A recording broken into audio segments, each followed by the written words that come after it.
David आणि तनुजा या दोघांना परमेश्वराने एकत्र केलं आणि सगळा आनंद त्या दोघांनी त्याचप्रमाणे त्यांच्या परिवाराला व्यक्त केला. बऱ्याच वेळा एखादा मुलगा किंवा एखादी मुलगी एक पद्धत म्हणून, चला वयात आली मुलगी, मुलाचं मन रमत नाही, मग त्याचं लग्न करणं आवश्यक आहे. मग त्याच्या लग्नासाठीची जी तयारी आणि पाहतो की सगळी लगबग चालू असते. परंतु या लग्नामध्ये देवाचा हेतू, देवाचा उद्देश, कशासाठी प्रभूनं विवाहाची स्थापना केली किंवा विवाह म्हणजे नेमकं काय. मला माहिती की आम्ही विवाहाच्या संबंधानं आमच्या डोक्यामध्ये काही कल्पना करून ठेवलेल्या आहेत. सुपारी फुटली, कोण म्हणतं सुपारी फुटली, कोण म्हणतं साखरपुडा. साखरपुडा इंग्लिशमध्ये एंगेजमेंट. आता पूर्वी तो आनंद मुलाने मुलीला पसंत केल्यानंतर साखर वाटायचे, मग साखरपुडा त्याला नाव दिलं. म्हणजे त्या मुलीनं मुलाला पसंत केलं, मुलानं मुलीला पसंत केलं. त्याच्यानंतर मी पाहतो की मग विवाह संबंधानं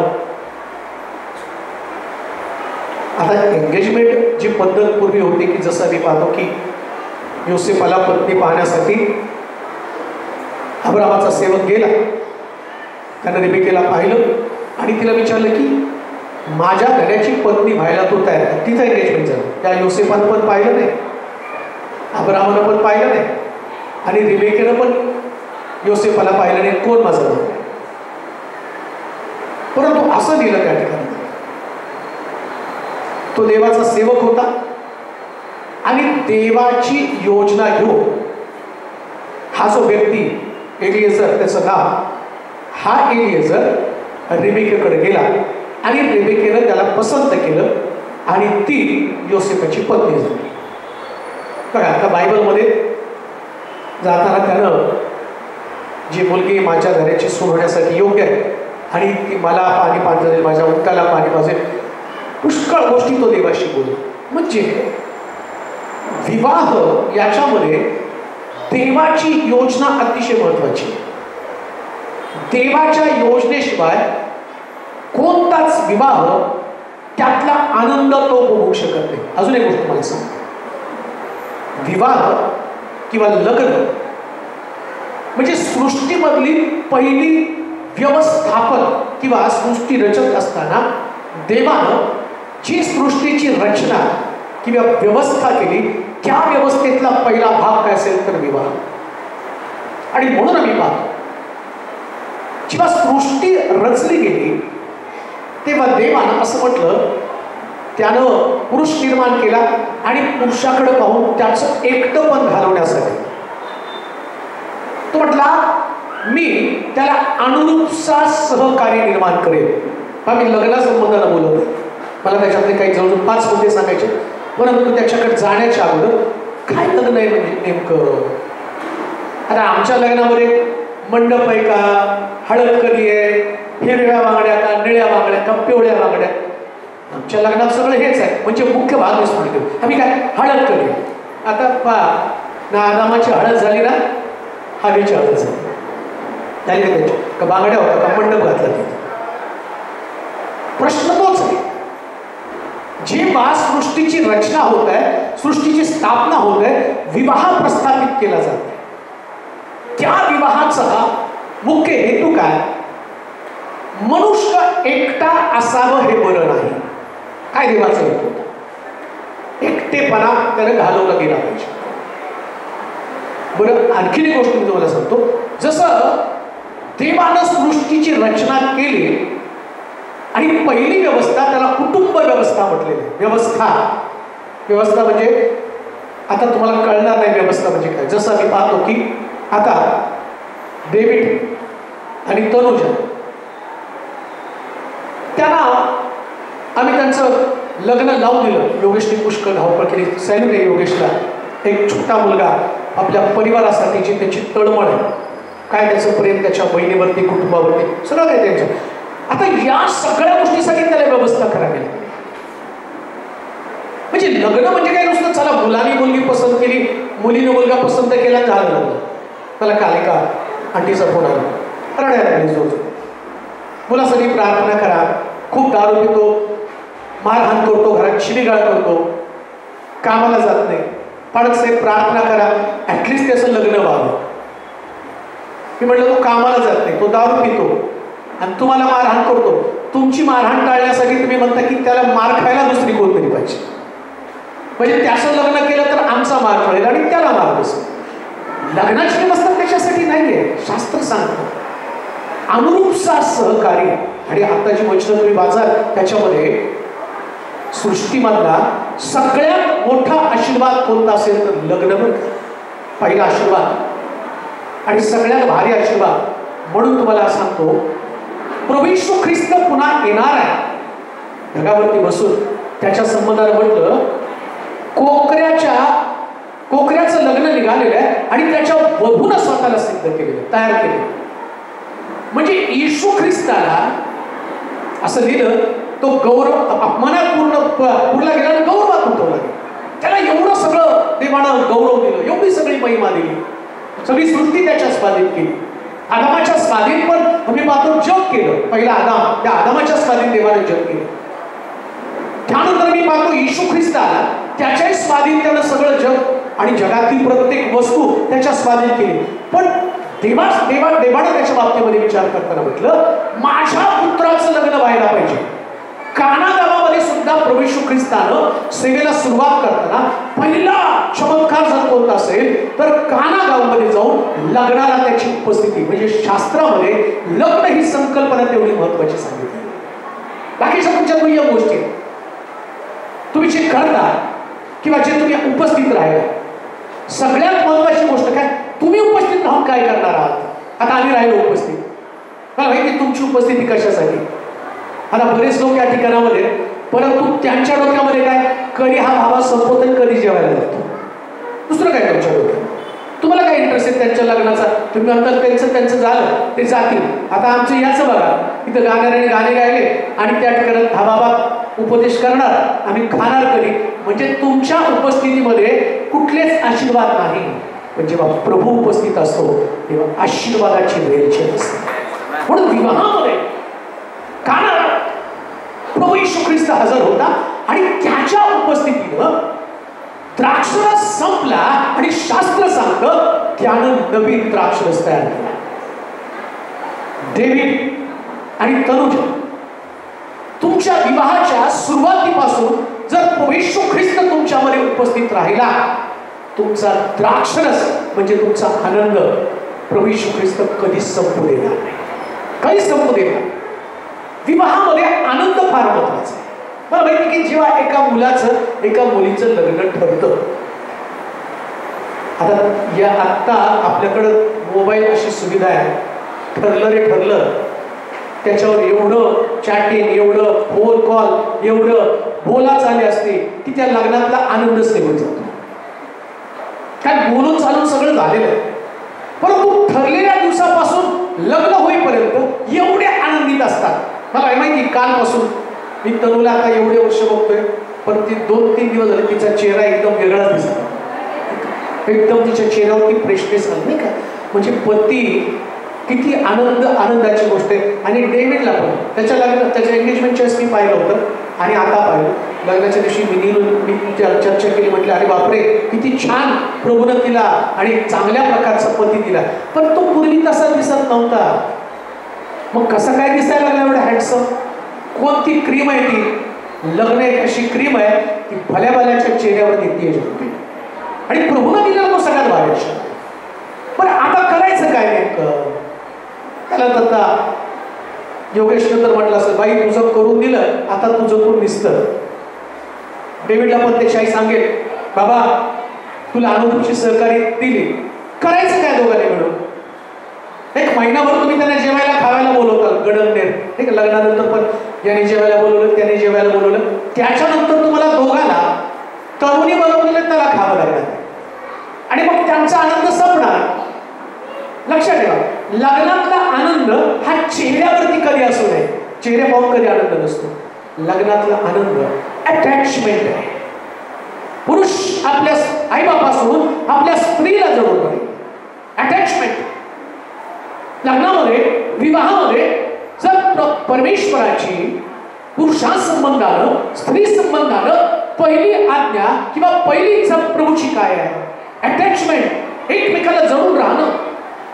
आपल्या आई बापासून आपल्या स्त्री जवळ आहे.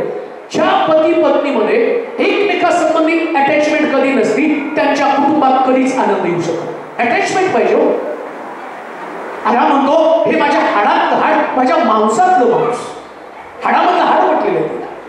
म्हणजे पत्नीचं आणि पतीचं नातं काय? शास्त्रात सांगितलं उत्पत्तीच्या पुस्तकामध्ये, ते एक देह होतील. एक देह होतील म्हणजे काय? दोघांना पाहिल्यावर वेगळं वाटलंच नाही पाहिजे. विचार दोघांचे वेगळे नको आहे. कुठल्याही पद्धतीमध्ये दोघांचे विचार, मतभिन्नता त्यांच्यामध्ये कधी असतो. प्रभूनं लग्नाची स्थापना करताना तो म्हटलं एक देह त्यांनी व्हायला पाहिजे. आता तरुचं जीवन आणि डेव्हिडचं जीवन यांच्यामध्ये काय व्हायला पाहिजे? एक मत, एक देह बनले पाहिजे, एक विचारानं चालले पाहिजे. आणि जेव्हा प्रभू तुमच्यामध्ये एक विचार, बघा देवाने त्याला सांगितलं ते एक देह होतील, बरं सैतानानं त्यांच्यात वितुष्ट कसं काय आणलं? बागेमधनं त्या हवेला घेऊन गेला आणि तिला फळ दाखवलं. फळ दाखवल्यावर त्यांचे देह भिन्न झाले. ऐका, जेव्हा पती पत्नीमध्ये भिन्नता येते ना, जन्माला येणारे मतभेद, काईन आणि हाबेल ही त्यांच्यामध्ये असणारी अटॅचमेंट संपल्या कारणानं हाबेल आणि काईन जन्माला आले. परंतु ज्या सैतानाने त्यांच्यामध्ये बीज पेरलं होतं त्याचा परिणाम त्यांच्या परिवारामध्ये एक प्रकारची फूट आम्हाला दिसते. त्यांच्या परिवारामध्ये एक प्रकारचं वितुष्ट आम्हाला दिसतं. द्वेष, मत्सर त्या ठिकाणामध्ये दिसतो. पण एक वचन वाचा, मग मी त्याला तुम्हाला त्यातल्या 2-3 गोष्टी सांगणार आहेत. मला वाटतं उपदेशकाचं पुस्तक त्याचा 10वा अध्याय, त्याचा 9वा अध्याय आणि त्याची 7 पासून काही रचना पण असणार. 5 गोष्टी त्याच्यामध्ये सांगितलेल्या आहेत. उपदेशकाचं पुस्तक 9वा अध्याय 7 पासून. मिळालं कोणाला तर वाचा. तुझा आनंदाने आपली भाकर खा, हर्षभरानं आपला द्राक्षरस पी, देवाचा तुझ्या कृत्यांवर प्रसाद झाला आहे. तुझी वस्त्र सदा शुभ्र असो, तुझ्या डोक्याला तेलाची वाण नसो. देवानं या भूतलावर तुझ्या आयुष्याचे जे व्यर्थ दिवस नेमले आहे, सर्व व्यर्थ दिवस आपल्या प्रिय स्त्री बरोबर पहिला. जरा शांत बसा, गप्पा मारू नका. बाहेर जाऊन गप्पा मारा, बाहेर जाऊन गप्पा मारा.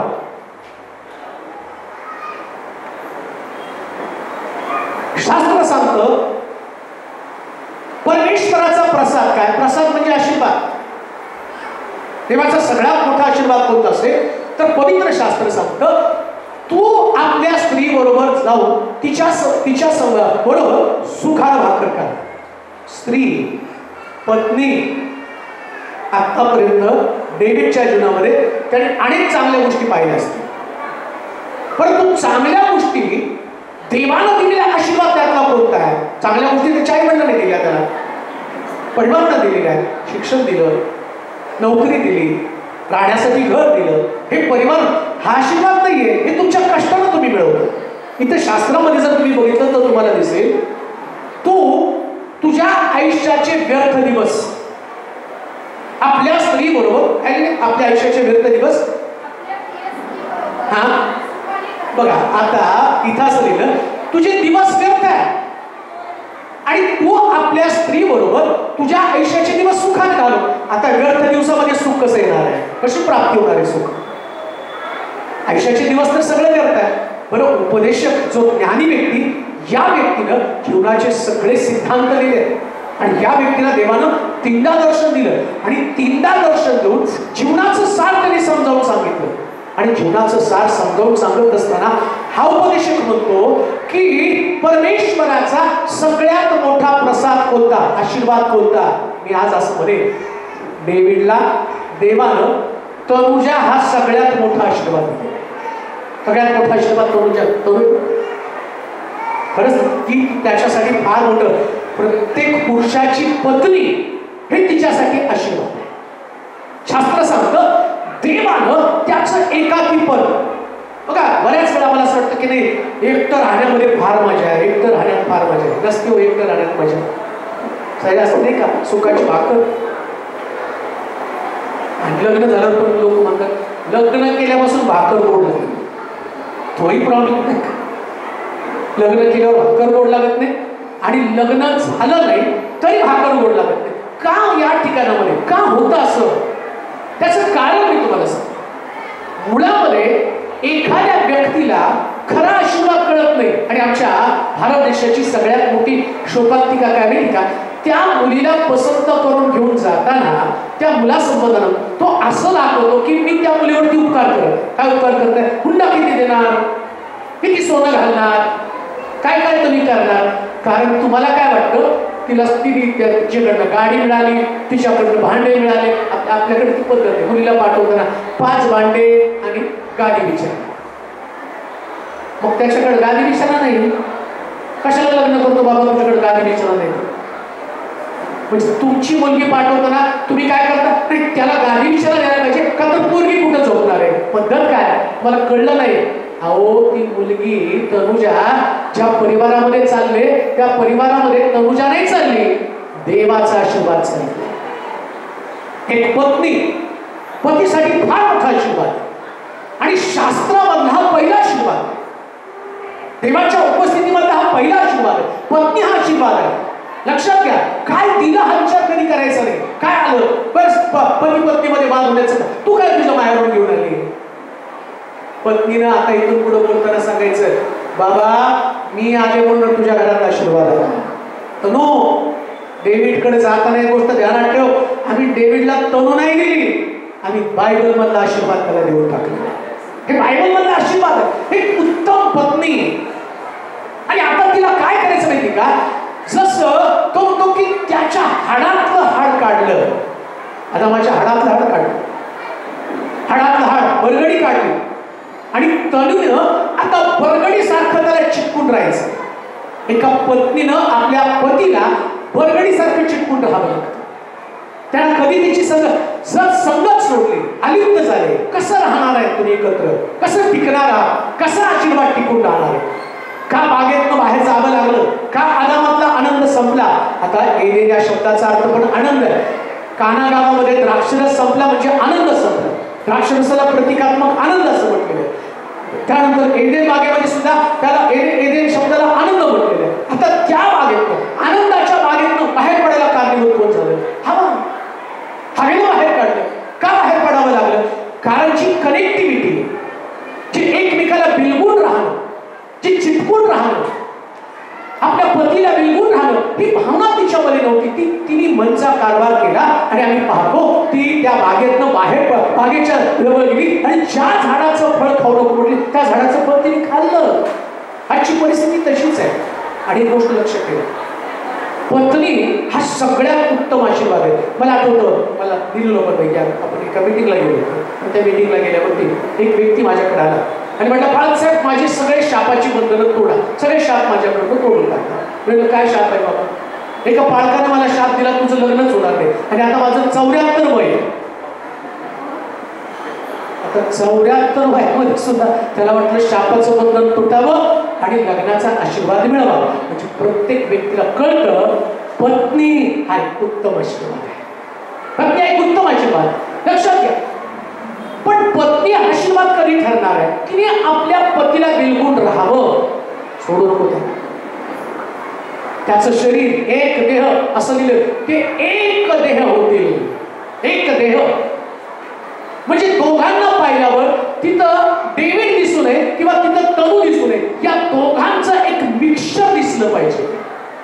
एक देह म्हणजे त्यांना तनूचं पण अस्तित्व संपलं, डेव्हिडचं पण अस्तित्व संपलं. लग्न म्हणजे अस्तित्व संपणं. पतीनं नाही म्हटलं पाहिजे बऱ्याच याच्यामध्ये, सर मी नवरा आहे, मग काय तुला दोऱ्यात घालून नवऱ्यासारखा फिरवू? तो बायकोवरती उभा मार, मी नवरा आहे, माझं तो ऐकायला पाहिजे. 100% पतीनं पतीच्या आधीन असलं पाहिजे. पण याचा अर्थ असं नाही की त्यानं आपलं अस्तित्व दाखवावं. तुम्हाला माहिती काय, येशू ख्रिस्त या पृथ्वी तलावरती आला, त्यानं आपलं अस्तित्व क्रूसावरती फक्त वधूसाठी संपवलं, वधूसाठी संपवलं. आता ख्रिस्त त्या ठिकाणामध्ये त्याचा चेहरा, प्रत्येक गोष्ट इतकी सुंदर आहे ना, त्याचं अस्तित्व एक देह बनण्यासाठी त्याच्या तोंडावरती जखमा, हातावरती जखमा, कुशीमध्ये जखमा, पाठीवरती जखमा. का? ख्रिस्त दिसू नये तर या जखमेमधनं वधू दिसावी, मंडळी दिसावी, पत्नी दिसावी. एक देह याला म्हटलं. पती पत्नीचं नातं इतकं घनिष्ठ असलं पाहिजे. फॅमिली म्हणून जगा, कुटुंब म्हणून जगा. शास्त्र सांगतं या दोघांमध्ये तिसरं कोणीच असतं का? आता बघा, असं म्हटलं, पुरुष आपल्या आई बापा सोडून आपल्या स्त्री जळू नये. म्हणजे देवानं एक देव होताना असं म्हटलं, त्या दोघांनी एकमेकामध्ये इतकं गुंतावं की तिकडं आई किंवा वडील किंवा भाऊ किंवा बहीण असं म्हणत नाही की त्यांना टाकू द्या, पण त्यांनी एकमेकात इतकं गुंतावं ना की तो गुंता होत असताना त्यांनी दुसऱ्यांचा विचार करू नये. आता परिवार म्हणून जगत असताना एक आनंदी कुटुंब मी तुम्हाला सांगतो. त्यांनी आता नवीन पती पत्नी म्हणून ते जाते, कसं जगायचं त्यांना माहित नाही. आणि कुटुंबाचा आनंद टिकावा तर कसं? मी कधी कधी त्या जोड्या पाहतो आणि मला वाटतं सगळ्यात आमची चांगली जोडी कोणती असेल तर निरंजन बोडके आणि मंगला बोडके. त्यांच्याकडे बघितलं, त्यांनी एकमेकाला आतापर्यंत कधी सिंगल आले मी बघितलंच नाही. कायमस्वरूपी दोघं जण. आत्ता मी जेव्हापासून जवळजवळ 30 वर्ष आता मला वाटते झाले असतील मला सोलापूरमध्ये, 30 वर्षामध्ये एक बघितलं, त्यांनी कधी एकमेकाला सोडलं नाही आणि इतकं आनंदानं ते राहिले की त्यांनी त्यांच्या बाहेरचा विचार कधी केला नाही. आपली कुटुंब, आपली पत्नी, आपली लेकरं याच्या पलीकडे त्यांनी कधी विचार केला नाही. मला असं वाटतं पती पत्नी म्हणून जगताना कोणाला तुमच्या जीवनात इंटरफेअर करू देऊ नका आणि तुम्ही पण कोणाच्या जीवनात इंटरफेअर करू नका. का? कारण देवानं दिलेला हा सगळ्यात उत्तम आशीर्वाद आहे. टिकून राहा, प्रेम दाखवा एकमेकाला. काय म्हणजे वाचा अजून त्याच्यावर 7 वचनामध्ये. तू आपली आनंदानं जा जा जा तू आनंदाने आपली भाकर खा, हर्षभराने आपला द्राक्षरस पी. आनंदानं आपली भाकर. आता डेव्हिडला म्हणतो जा आणि तनूबरोबर आपली भाकर खा. कालपर्यंत तुझ्या आई बरोबर खाल्लं, नातेवाईकांबरोबर खाल्ला, जेवणाला बसलं. एक गोष्ट समजते बघा, लग्न झालं ना त्या दिवसापासून नवरा बायको एकत्र जेवा ताटामध्ये, लाजू नका. तू परवा एक व्हिडिओ बघितला त्याच्यामध्ये तू अगं चल तू पण बस ना, तू पण जेव घे, माझ्याबरोबर तू पण जेव. नाही तुम्ही जेवा, माझ्या आई बापांनी सांगितलं वेळ वाया घालू नको, आधीच जेवून घे. आणि मी जेवून घेतो. अगं मला वाटलं तू माझ्या संगती, मग मला भूक लागली की 3 भाकरी मी खाऊन घेतल्या, पण आता तुम्ही म्हणतात अजून 2 भाकरी तुमच्यावर खाते. हे नसतंय. प्रेम वाढवण्यासाठी आनंदानं भाकर का. डेव्हिड आतापर्यंत भाकरी मित्रांबरोबर डबा खाल्लाशी, पण आता देवानं तुला पत्नी दिली तर तुझी भाकर तुला तिच्याबरोबरच काम लागणार. आणि तरुण सुद्धा त्याला भाकर हा शब्द जो आहे ना, तो तुमचा सगळा भार जो आहे किंवा तुमचं टेन्शन, तुमचा तणाव हलका करणारी ती गोष्ट आहे. आनंदानं भाकर का. लक्षात ठेवा, पत्नीच्या बरोबरचा जेवण हा जीवनामध्ये सगळ्यात मोठा आनंद आहे. काय माहिती का, की देताना त्या नवऱ्याला ज्या आग्रह करते, मला माहिती तरुला मी चांगलं ओळखतोय.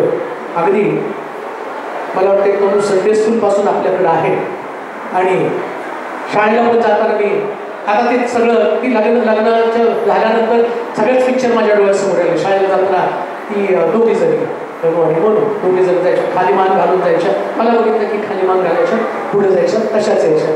कामामध्ये सुद्धा तिचं बघितलं मागच्या काही दिवसामध्ये कामवाली बाई नव्हती आणि मग मला घरातलं करावं, तिला कळलं. ती म्हटली आली नाही, तुम्ही नाही करायचं सगळं. इतकी स्वच्छता, इतका टापटीपणा. पण हे सगळं करताना आनंद कोणता माहिती का पत्नीचा, आपल्या पतीला सुखी ठेवण्यासाठी तिच्याकडे वारंवार वृद्ध होईपर्यंत योजना असल्या पाहिजे. लक्षात ठेवा, बाहेर डेव्हिड भरपूर तणावात येईल, पण जेव्हा तरुला पाहिल भाकर खाताना त्याच्या चेहऱ्यावरती आनंद आणणारी पत्नी ही खरी आशीर्वादित राहते. तो देवाचा आशीर्वाद. बऱ्याच परिवारामध्ये मी ते डायलॉग ऐकतो, गिचा गिचा खावा.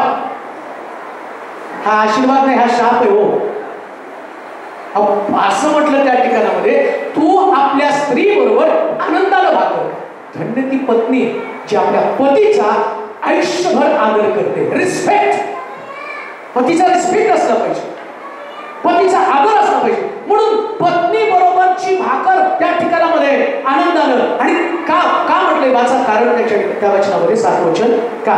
जा तू आनंदाने आपली भाकर खा, हर्षभराने आपला द्राक्षरस पी, कारण देवाचा तुझ्या कृत्यांवर प्रसाद झाला. म्हणजे आतापर्यंत केलेल्या कामाचा प्रसाद म्हणजे आशीर्वाद कोणता.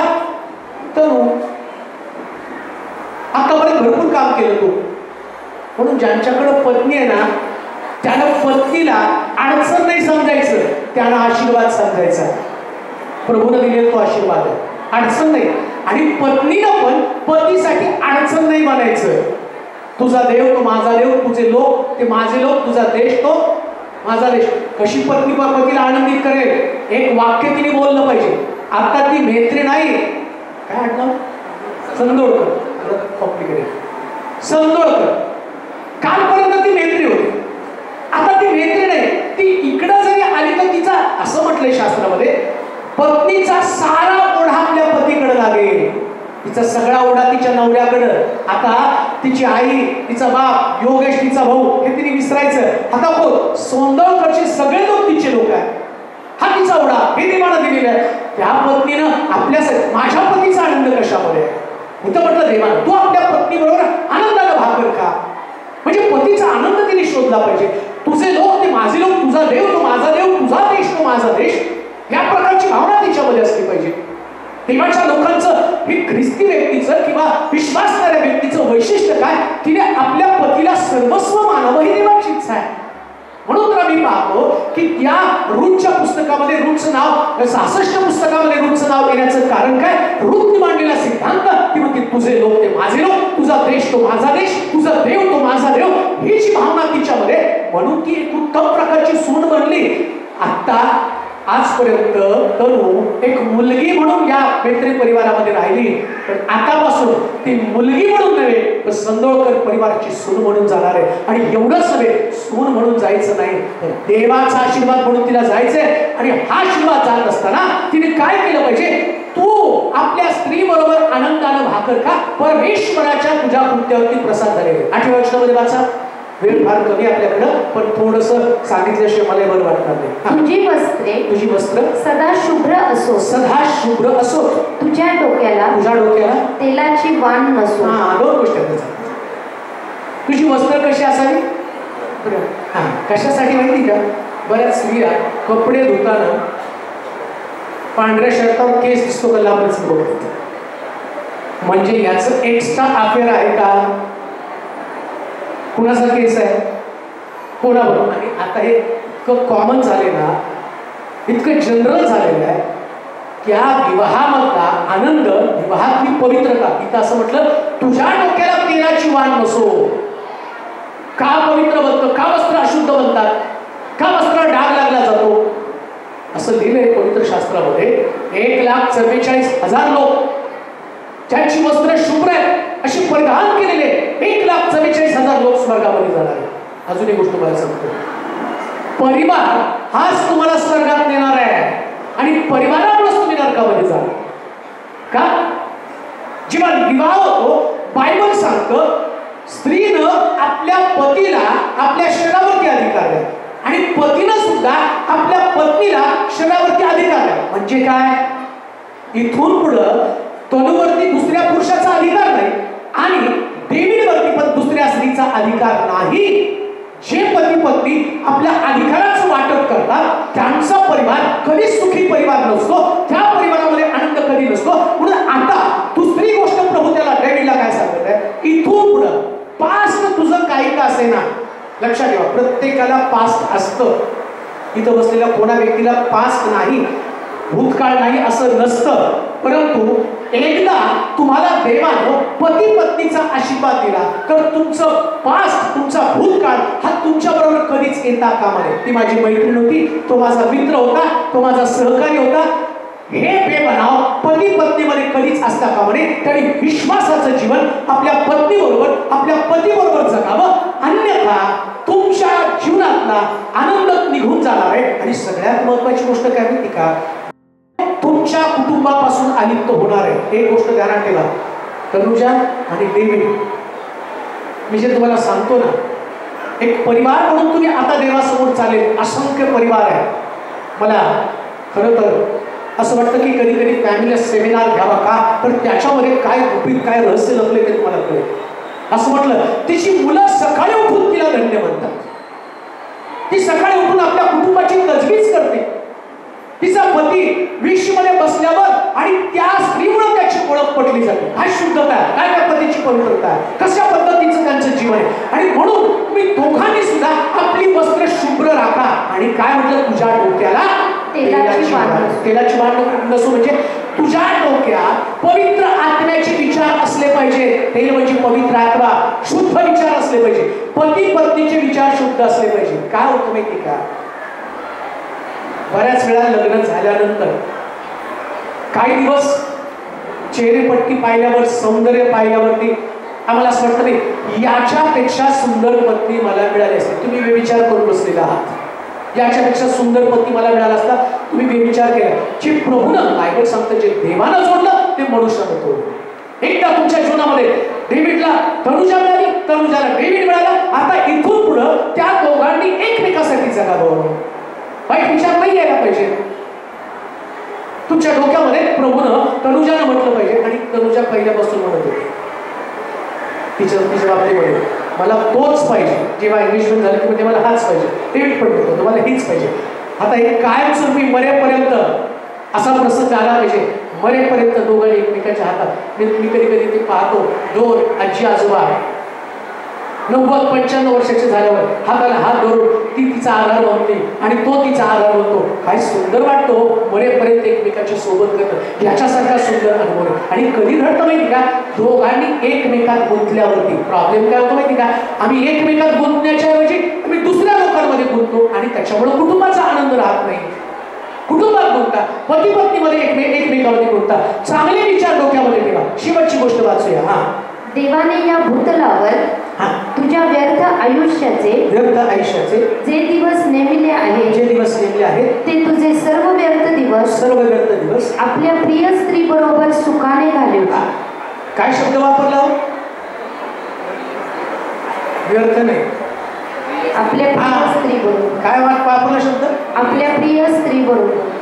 म्हणजे आता डेव्हिडनी तिला तरुला काय म्हटलं पाहिजे? मराठी झालं, इंग्लिश सांगा की. काय म्हटलं पाहिजे? आता त्याची डिअर कोण आहे? तनुजा. प्रत्येक पुरुषाची असं म्हटलं, स्त्री जोपर्यंत पुरुषाच्या आयुष्यामध्ये नाही, नीट ऐका बरं, असं दिलंय तुझ्या आयुष्याचे व्यर्थ दिवस. कुठपर्यंत व्यर्थ दिवस आहे? बायको नाही तोपर्यंत व्यर्थ दिवस आहे. आज बायकांचा दिवस आहे. मी सांगतो, पत्नी आल्यावर देव म्हणतो तुझ्या जीवनाला खरा अर्थ प्राप्त झाला. जोपर्यंत पत्नी नाही तो व्यर्थ दिवस. पण जेव्हा तो स्त्री त्याच्या समोर नेतो, तो म्हणतो आता व्यर्थ दिवसामधला तुला आनंद. कोणता व्यर्थ दिवसामधला आनंद? डेव्हिड आतापर्यंत, कालच्या दिवसापर्यंत सगळे दिवस त्याचे व्यर्थ. का हो व्यर्थ घालून? मी असं का म्हणतो व्यर्थ? बघा, यांनी मित्र केले असतील, लहानपणापासूनचे मित्र आठवायला सुरुवात कर. डेव्हिडचे लहानपणापासूनचे मित्र. शाळेत असताना एकदा डब्यामधली एक चपाती दिली असेल, त्याच्यानंतर त्यांनी काही चपाती दिली नसेल. एकदा आजारी पडल्यावरती त्याला कधीतरी त्यांनी दवाखान्यात मित्राने गेलं असेल. पण आता हे कोणी तुझ्याबरोबर येणार नाही. पण जेव्हा त्याने शपथ घेतली काल, त्या शब्दामध्ये त्याने म्हटलं सुखात, दुःखात, रोगात, आरोग्यात, श्रीमंतीत, दारिद्र्यामध्ये सर्व दिवस मी तुझ्या बरोबर असणार आहे. का त्याला व्यर्थ म्हटलंय? व्यर्थ का जगातले लोक? कारण सगळे आमची सोबत तात्पुरती असणार आहे, पण पत्नी मरेपर्यंत प्रभूने आमच्या सोबत दिलेली आहे. म्हणून शास्त्र सांगतं तुझ्या जीवनाला जर खरा अर्थ प्राप्त कोणत्या दिवशी दिली? तुझी पत्नी तुला प्राप्त झाली, तुझा पती तुला प्राप्त झाले. दोघांच्या जीवनाला आता खरी सुरुवात झालेली आहे. एक पत्नी असणं, एक पती असणं, या दोघांसाठी सगळ्यात मोठा आशीर्वाद आहे. आणि सगळ्यात शेवटी काय म्हटलं त्या ठिकाणामध्ये, त्याच्या खालच्या वचनामध्ये, ते तुझे सर्व व्यर्थ दिवस आपल्या प्रिय स्त्री बरोबर सुखाने घालव. आयुष्यात हा तुझा वाटा आहे. आयुष्यात हा तुझा वाटा आहे. या भूतलावर जे परिश्रम तू करतोस, त्याचे हे फळ तुला आहे. हा, कोणतं फळ?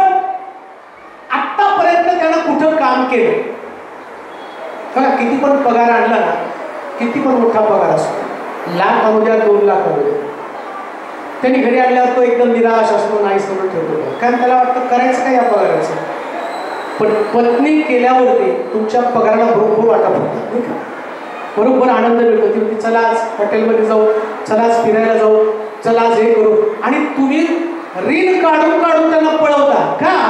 एवढा पगार असून सुद्धा तुम्हाला आनंद मिळाला नाही. पण कधी कधी पती पत्नीचा जो आनंद आहे, मला ते आठवतो. कधी कधी काही जोडपे बघतो रस्त्यावरती थांबतात आणि गाडीने जाताना मी गेलो होतं, यांच्या डोक्याने की फिरले तर काय, इतक्या फास्ट गाड्या चालू असतात आणि दोघं नवरा गाडी स्टँडवर लावतात, एकदम साधे सुधे कपडे आणि सेल्फी.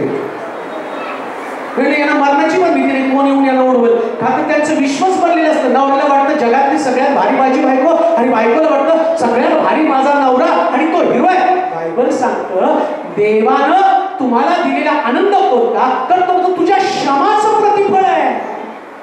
तुमच्या दोघांचं श्रमाचं प्रतिफळ कोण असेल? तर तनुजाला डेव्हिड आणि डेव्हिडला तनुजा. म्हणून इथं पण बसलेले सगळेचे लोक आहेत ना, कुटुंब म्हणजे आनंद निर्माण करणारे आणि वाटणारे लोक असले पाहिजे. एकमेकासाठी जा, एकमेकामध्ये अडकून पडा. तुमच्या दोघांमध्ये तिसरं कोणाचा विचार करू नका. घरी गेल्यावर मी आणि माझी पत्नी, घरामध्ये तुम्ही तुमची पत्नी, चर्चमध्ये आल्यावर तुम्ही आणि तुमची पत्नी, याच गोष्टी तुम्हाला विचार करावा लागतो. मग तुमचा आनंद मिळतो. आणि तुमच्यामध्ये सगळ्यात महत्वाची गोष्ट देव असला पाहिजे. कानागावात येशू होता म्हणून त्या लग्नाला आनंद निर्माण झाला. आमच्यामध्ये देव नसेल, आमच्यामध्ये येशू नसेल तर आमचा आनंद कसा टिकणार आहे?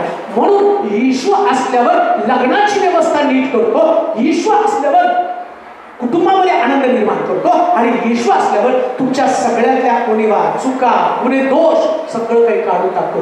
म्हणून माझी प्रार्थना असेल त्या दोघांनी जसं काल एकमेकाच्या हातामध्ये हात घालून ते बाहेर पडले, तर माझी प्रार्थना असेल आयुष्याच्या शेवटच्या टप्प्यापर्यंत त्याने एकमेकाची साथ कधी सोडू नये, शेवटपर्यंत प्रभूबरोबर चालवं, हीच माझी प्रार्थना असेल. आपण प्रार्थना करू. तनुजा डेव्हिडला दिलेले एक उत्तम आशीर्वाद. आपल्या श्रमाचं फळ तू खाशील, त्या पद्धतीने प्रभू डेव्हिडच्या श्रमाचं फळ म्हणून तनुजा यावे. डेव्हिडला मी तुझ्या स्वाधीन करतो प्रभूची, हाडातलं हाड, मांसामधलं मांस म्हणून देवानं तनुजाला त्याला दिली. माझी प्रार्थना असेल आपल्या हाडातलं हाड, आपल्या मांसातलं मांस, आपलं शरीर समजून त्याला तुझ्यावरती प्रेम करा, तिला बिलकुल राहा. दोघांनी एकमेकासाठी जगावं, त्या दोघांच्या व्यतिरिक्त त्यांनी कोणाचा विचार करू? तुमच्याकडे प्रेम, ऐक्य, स्नेह, विश्वास